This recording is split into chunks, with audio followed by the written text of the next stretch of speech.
Greetings, my dear viewer. You're on the channel The Price of Cheating. The channel is for those who appreciate traditional family values and condemn adultery. So be sure to subscribe to the channel.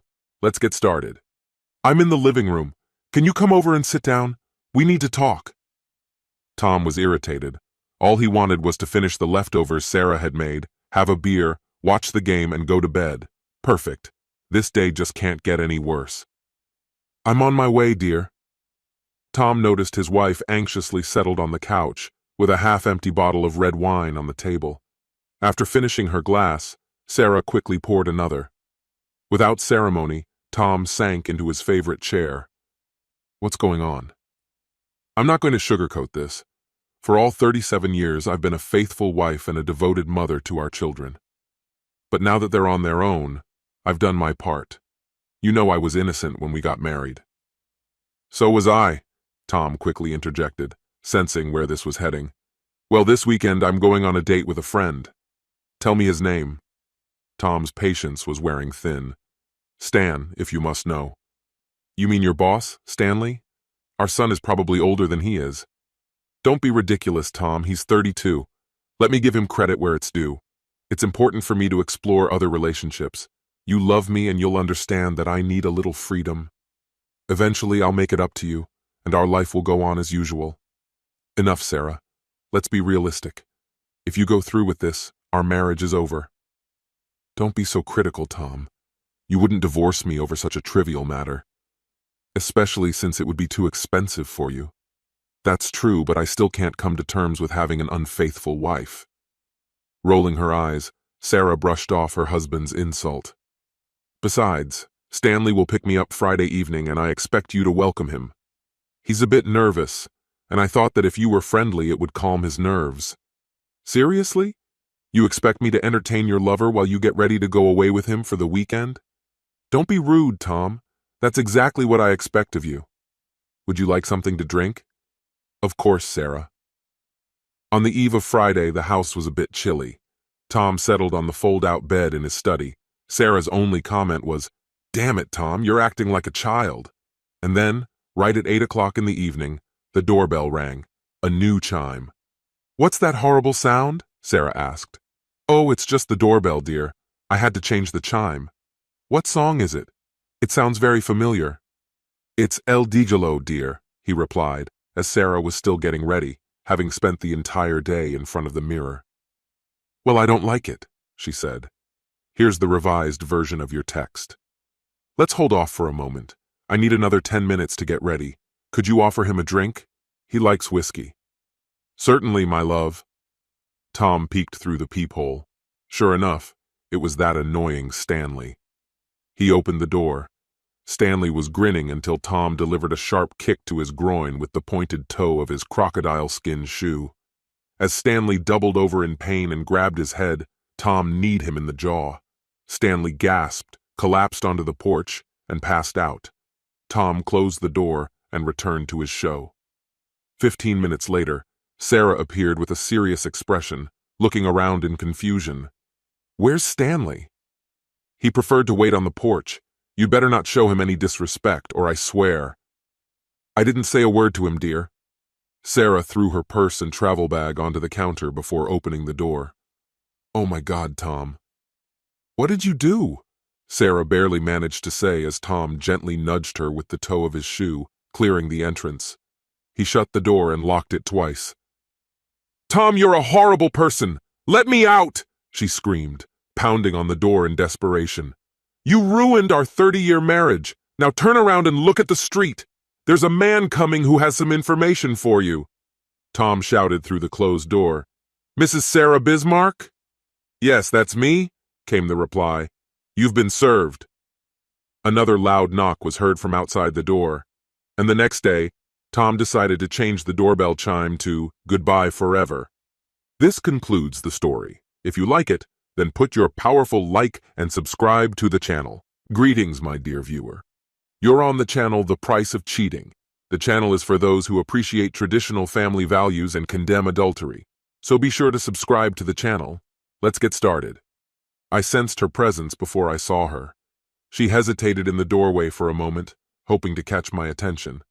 Deciding to ignore her, I closed my laptop and put it away.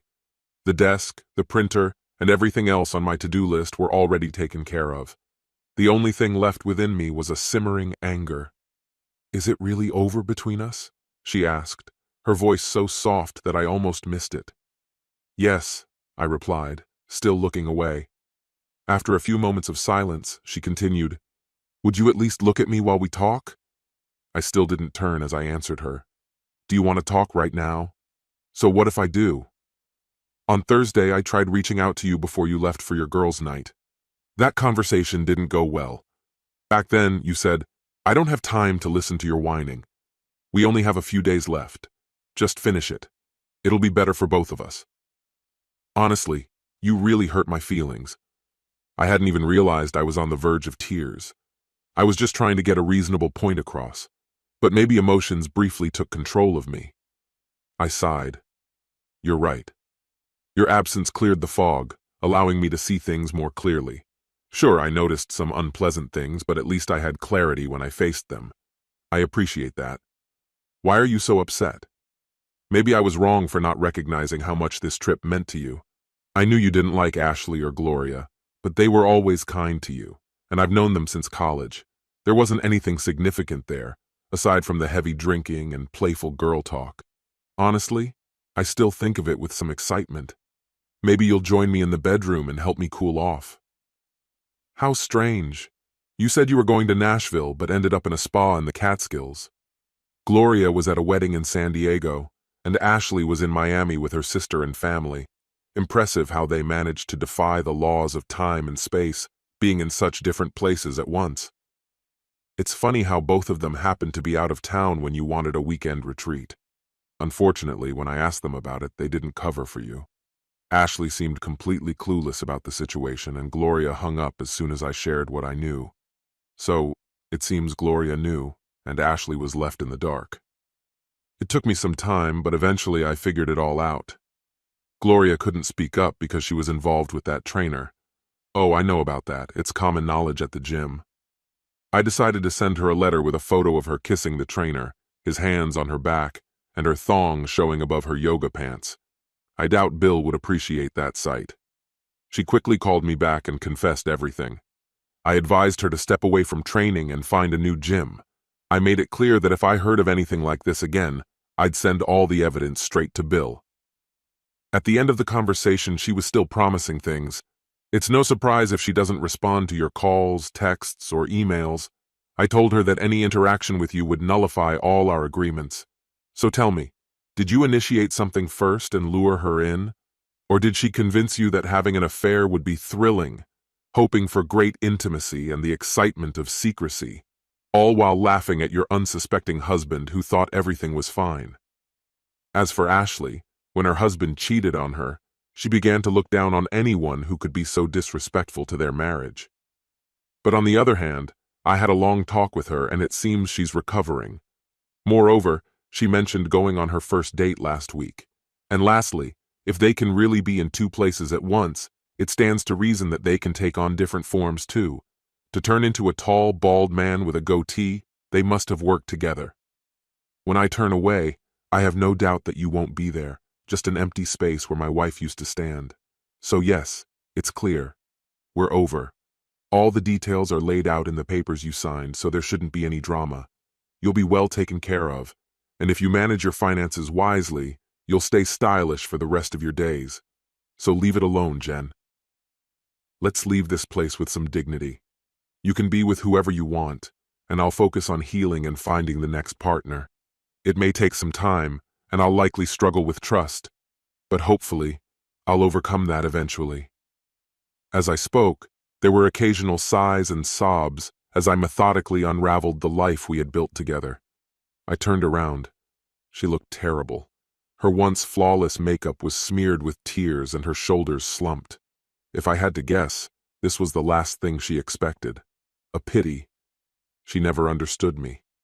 I suppose the lesson was learned too late. I've taken everything I need for now. I'll be back in 2 weeks, and by then I expect you and everything that reminds me of you to be gone. Don't think about it. This is my home, and I intend to keep it. 2 weeks, Jen. With a cry, she dropped to her knees and grabbed my hand as I turned to leave. "We should stay together, darling. Let's talk about it. There's nothing to discuss. You betrayed 29 years of marriage for a younger lover. The choice was made. Now you must suffer in poverty and loneliness." I firmly pulled her hands away. As I said, the conversation should have happened before this weekend. Deep down, you must have known what would happen if I learned the truth about you. Was it worth it? She knelt there, crying as I closed the door on our relationship. With a sense of resolve, I straightened my shoulders and walked out into the world, leaving it all behind. This concludes the story. If you like it, then put your powerful like and subscribe to the channel. Greetings, my dear viewer. You're on the channel The Price of Cheating. The channel is for those who appreciate traditional family values and condemn adultery. So be sure to subscribe to the channel. Let's get started. It had been a long week, and I was eager to relax at home with a cold beer and maybe some pizza. Setting my suitcase by the door, I headed to the kitchen for my first drink. The house felt eerily quiet as I opened the beer bottle. That's when I noticed the dog was gone, which was rather strange. Normally, she greeted me at the door with a low growl and a fierce display of teeth. I had even started carrying treats in my pockets to bribe her into letting me in. How did I end up with a dog that seemed to hate me? Pondering this, I began searching the room for her. Suddenly it hit me. It had been about 5 weeks since my wife brought the dog into the house. Jack's dog. Well, technically Ryan's dog, but for now, we were keeping her. "She's really sweet once you get to know her," my loving wife had said when the dog sniffed my leg. I wondered why. If I had wanted a dog, I would have picked a Labrador, I muttered, pushing Jack away from my leg.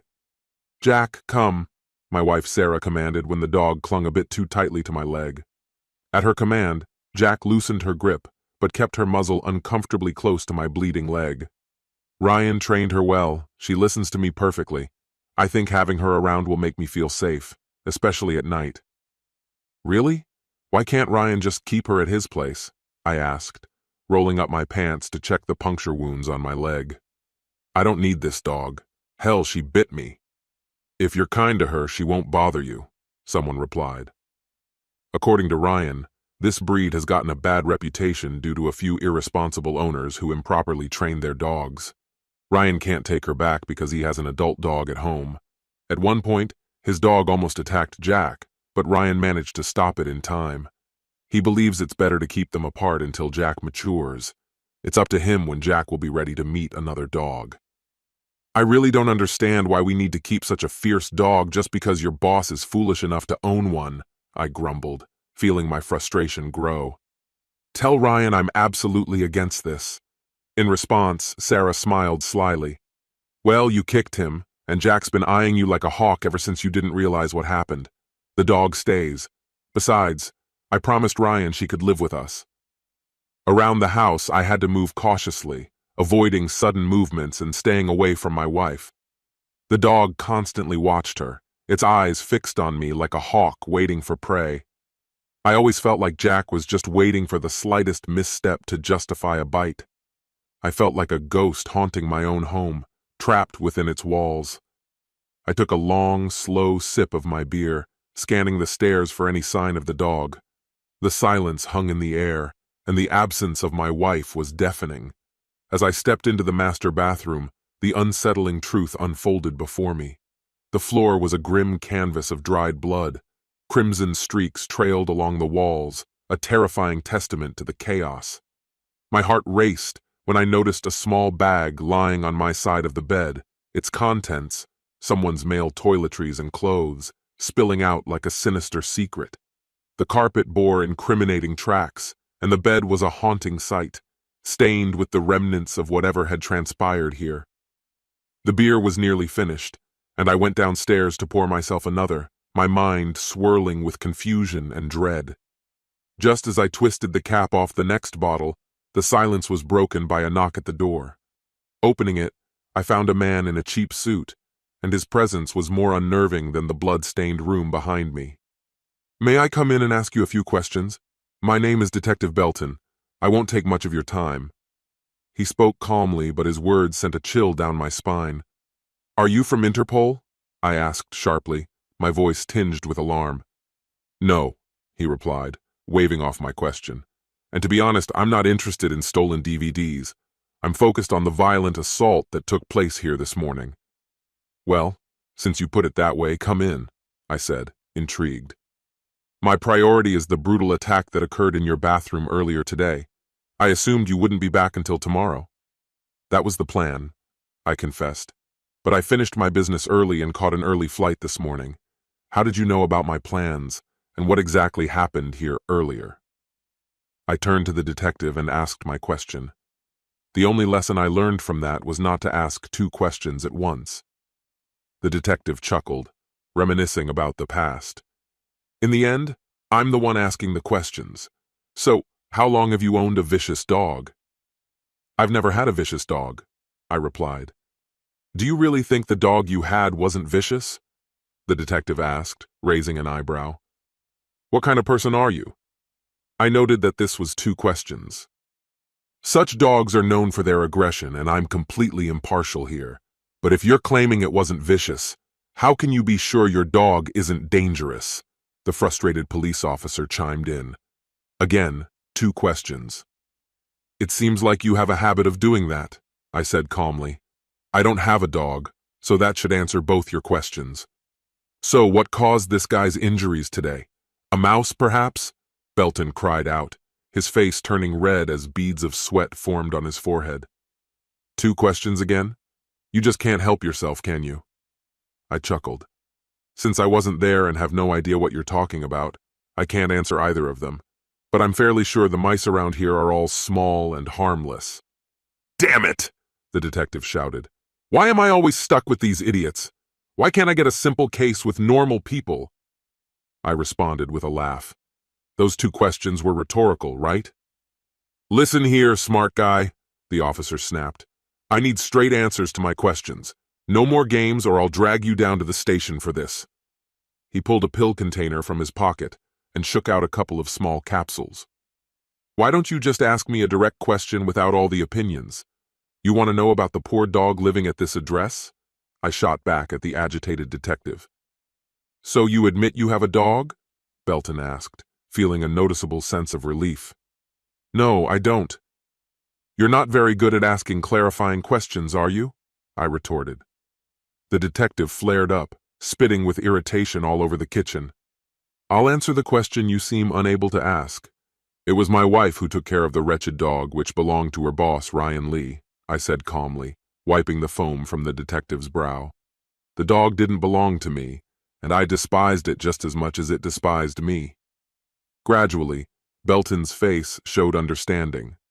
"So this miserable, vicious dog lived in your house?" "Yes, she insisted on keeping it, so I didn't have much of a say," I explained, noticing my counterpart's growing excitement. "Did you know your wife was having an affair with Lee?" the detective asked, his tone almost flippant. "I had guessed when Sarah came home with the dog named Jack." "That must have upset you," Belton pressed. "Not really," I replied. "I chose to make the best out of a bad situation. At least it seemed to work out for me." "How could you possibly benefit from your wife sleeping with her boss?" the bulky detective demanded. I quickly realized the dog wasn't shy about snapping at me. Furthermore, I noticed that it would sniff my modesty every time I stepped out of the shower, which only deepened my anxiety and made me question many things. "I think the dog started to grow attached to me." "And how did your wife react?" asked the concerned detective. "She was too preoccupied with her affair." "Were you aware that Mr. Lee is known for his exceptionally large endowment?" "No, but I had my suspicions. The last few times I was close with my wife, it felt like walking through a long tunnel," I admitted, feeling slightly awkward. "Did you ever consider the possible consequences of your wife's lover staying the night? Imagine him showering in your bathroom with the dog nearby. It could lead to some unpleasant outcomes." "No, I hadn't thought about that at all," I replied, genuinely surprised. "Is this related to what happened today?" "Absolutely. The dog bit off your wife's lover's endowment. What do you make of such a bizarre situation?" I suppose you already have the answer to that, I said with a grin. After being married to this woman for 25 years, I now realize how blind I've been. I deeply regret wasting the best years of my life on such an ungrateful woman, but now it's settled. She's left without my wealth, without a husband, and with a lover who can't satisfy her. Amusing, isn't it? This concludes the story. If you like it, then put your powerful like and subscribe to the channel.